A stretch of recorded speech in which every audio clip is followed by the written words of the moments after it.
Hello students, I hope you're all doing well. Welcome to another video from QuickStudy. This video covers the marketing mix from topic 1.4, making the business effective.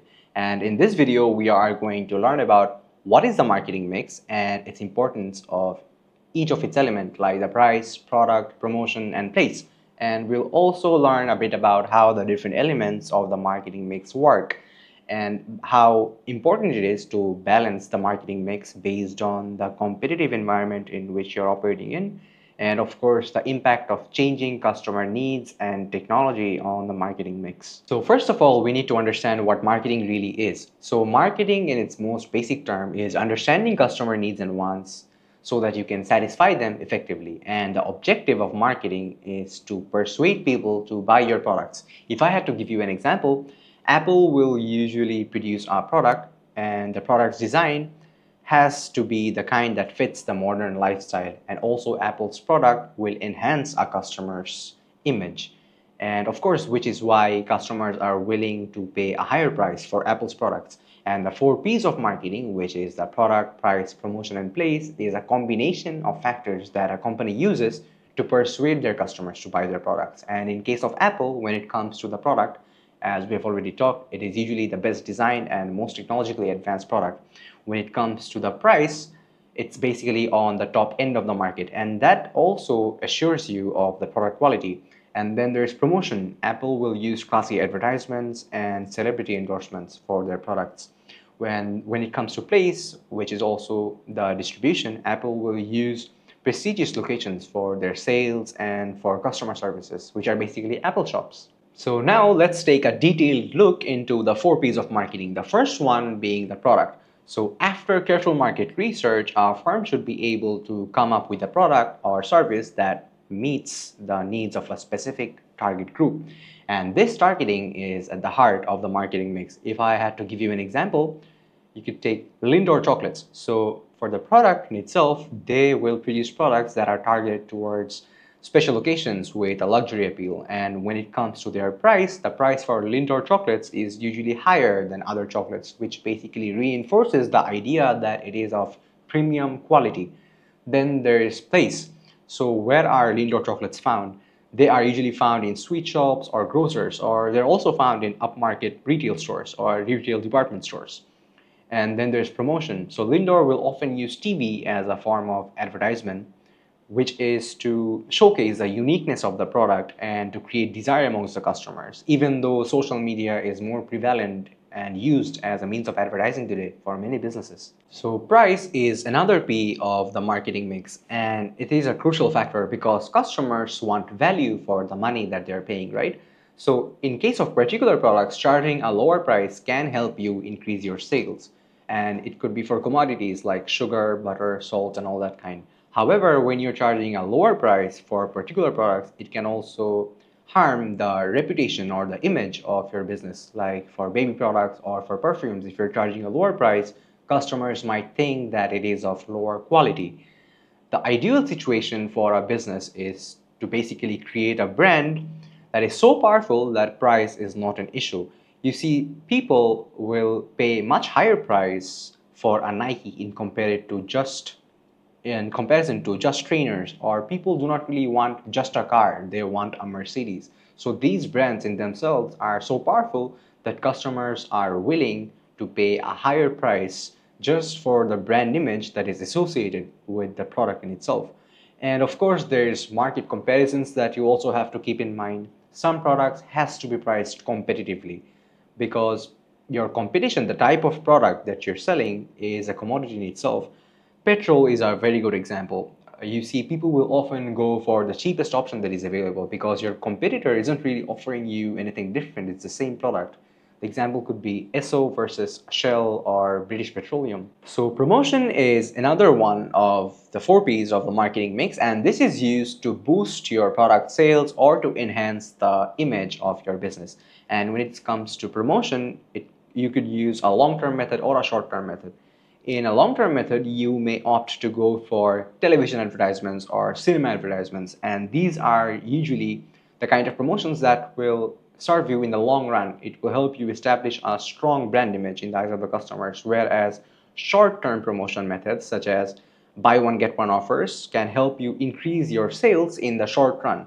So the strategy that large firms will often use is a combination of both of these. They'll use television and cinema advertising to build a long term lasting brand image of their business, while also leverage the short term promotion methods to increase their sales at the same time. So place is another one of the 4 P's of the marketing mix, and place is essentially the distribution channels that you use to make sure that your product is available or easily accessible to your target customers. You see, if you are dealing in mass market products like commodities, you should aim for widespread distribution so that it's much easier for people to buy your products. If I had to give you an example, Coca-Cola will often use the phrase an arm's length from desire.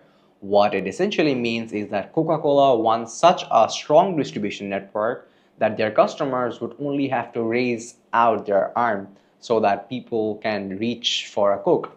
And the idea is that, which is exactly why Coca-Cola also has so many vending machines, because the more you see them, the more likely it is that you are going to buy a Coca-Cola.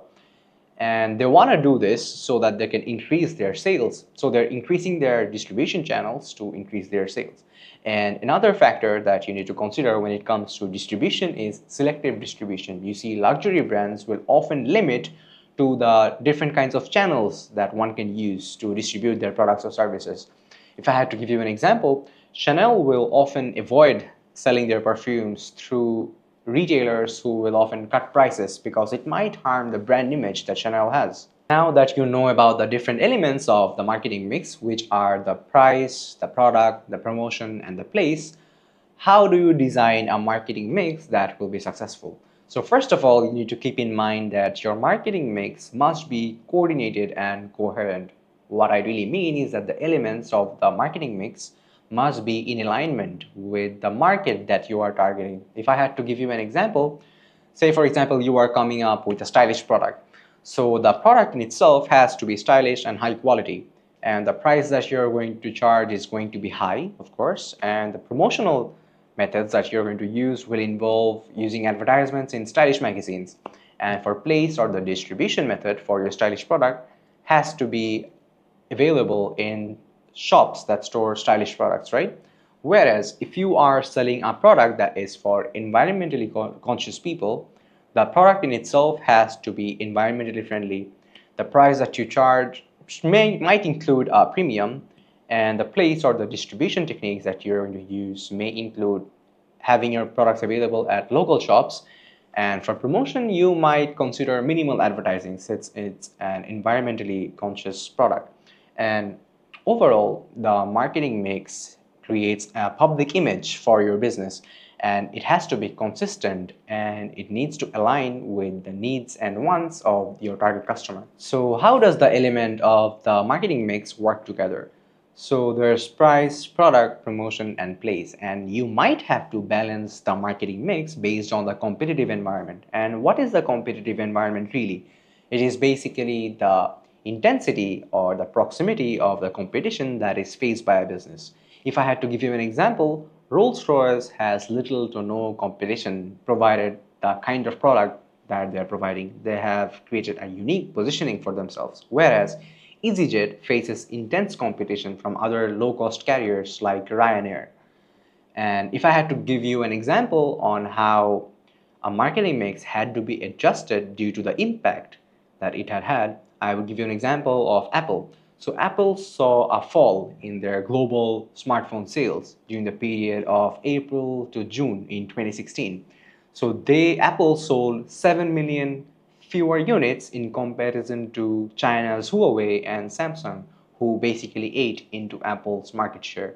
And this goes on to show how even for a powerful brand like Apple also has to adjust their marketing mix in order to react to their competitive environment. So what Apple did was they adjusted their pricing policy by partnering with networks like Vodafone so that they could offer a lower price for their iPhone. And if I had to give you another example of how the marketing mix strategy had to be adjusted to meet the competitive environment, I would give you an example of a cosmetic brand like Rimmel, who have shifted their promotional techniques by using more of their budgets in social media advertising because they have seen that Instagram plays a very important role in cosmetics purchasing decisions. And reports from America have shown that Instagram is actually now the most powerful medium that affects cosmetics purchasing. And you'd also have to consider rebalancing due to the competitive pressures. So a company may have to adopt their marketing mix strategies, such as the price that needs to be adapted to remain competitive in the market. And when it comes to promotion, you might have to shift to different promotional channels or media, such as using more of social media. Or you might, when it comes to product, you might have to consider enhancing the features of the product or coming up with new things that will differentiate your products from the rest of the competitors. And then when it comes to place or the distribution strategies, that might need to be changed so that you could reach more people of your target customers effectively. Now, let's talk a bit about the impact of changing customer needs on the marketing mix. So initially, cycling was used as a hobby or a leisure activity. However, over time, people realized that they could also use their cycles to commute to their work, which can be because of health concerns or they want to save on costs. And if I had to give you another example, there is an increasing demand for free from foods. So businesses who are offering lactose-free or gluten-free foods can take an advantage on this consumer trend.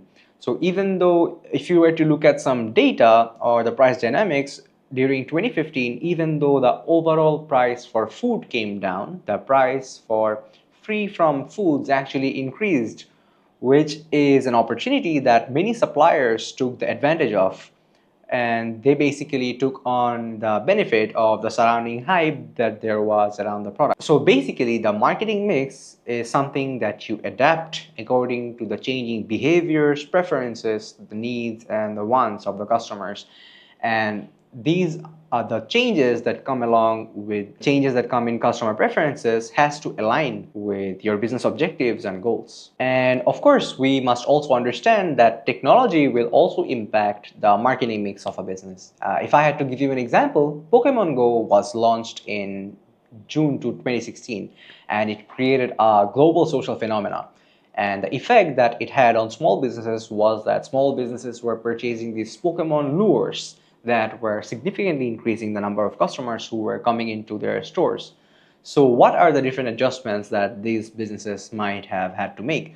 So first of all, they had increased their spending on buying these Pokemon lures, and of course they might have had to reduce their spending in other promotional methods, which may include social media or newspaper advertisements. And there are other adjustments that small businesses may have also made, which could include increasing the overall budget of their marketing spending so that they can take good advantage of this Pokemon craze. And of course, there are other technological factors such as the rise of m-commerce or the mobile commerce, since more and more people are buying and selling goods through their mobile phones. So the promotional messages needs to be simpler and clearer so that it's much easier for the users to understand. And if I had to give you another example, there are significant advancements in high-tech and lighter materials for aeroplanes. And what this does is it gives airlines companies the opportunities to reduce the prices for long-haul flights. Since the airplanes will be much lighter, they'll be more fuel efficient and they'll also cause lower pollution. And students, with that, we have come towards the end of this video. And to give you a short recap of what we have covered in this video so far, we talked about what the marketing mix is and the importance of each of its elements, like the price, the product, the promotion, and place. And we have discussed how the different elements of the marketing mix work together. We have talked about how you have to balance the marketing mix based on the competitive environment and the impact of changing consumer needs and technology on the marketing mix. And of course, students, I would also like to thank you for watching this video. And if you have liked this video, do subscribe to our channel since we post regularly on different topics and subjects that can help you ace your GCSEs. And for more information on our online tutoring services, do visit our website at www.quickstudy.uk. Thank you.